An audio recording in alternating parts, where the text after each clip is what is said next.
בהתחלה נותן בדיוק.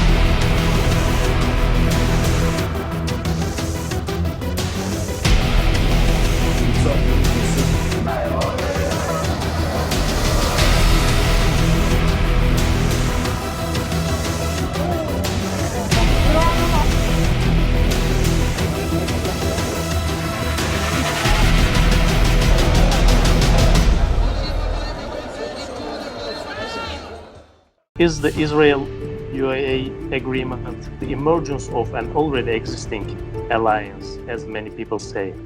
We start knowing that Netanyahu visited United Arab Emirates several years ago.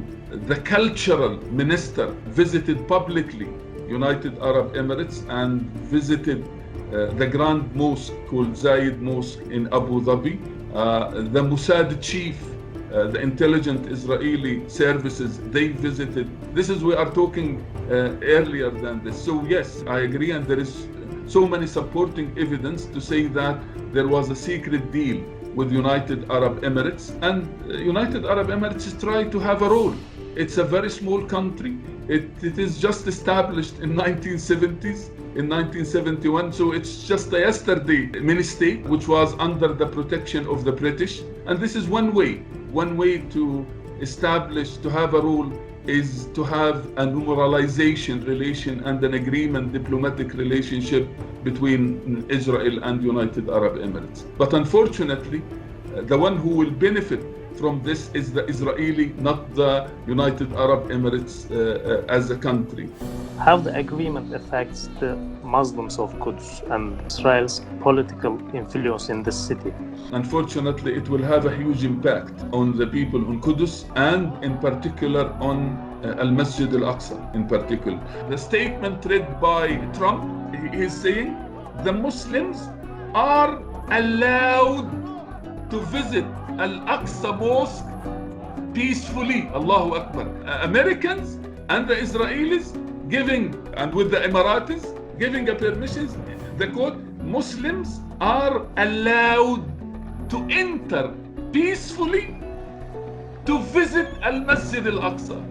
This is very dangerous statement, that this is the masjid, this is the jami' of the Muslims, and you have been giving a permission by looking at this agreement, this unfortunately putting a pressure on the Muslim, recognizing the Israeli right and denouncing the Muslim right, place of the Isra and the Mi'raj of Rasulullah sallallahu alayhi wasallam. I would like to remind something very important which happened in the last 10 years, which the Emiratis, the rich Emiratis, used to come and to buy properties. This has been revealed and documented, and then they sell it to the Israelis. So this is very dangerous.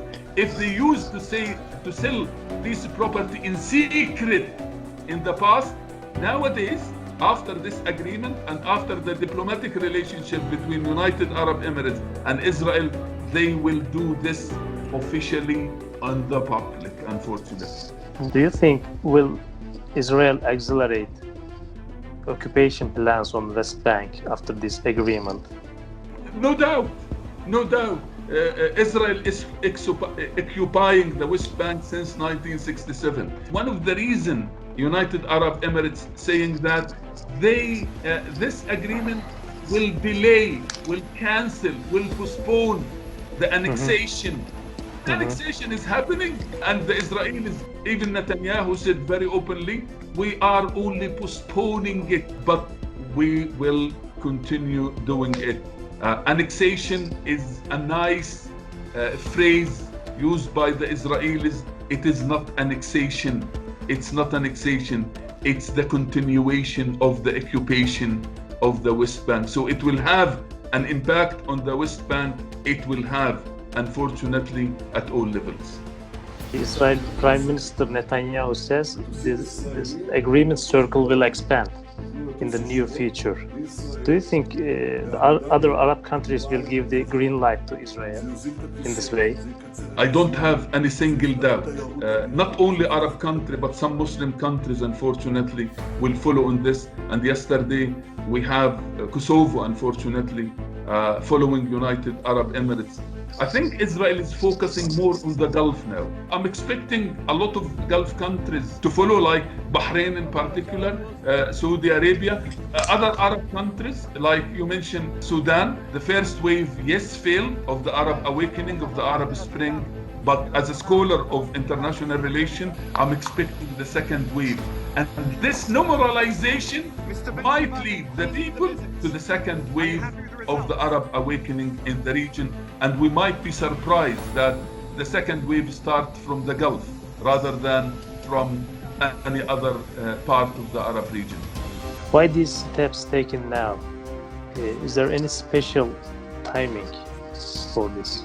If you look at who desperate politically in their own country, Trump is desperate to be re-elected in November, which is 2 months from now. He got so many scandals, he needs to sell to the American right wing in particular.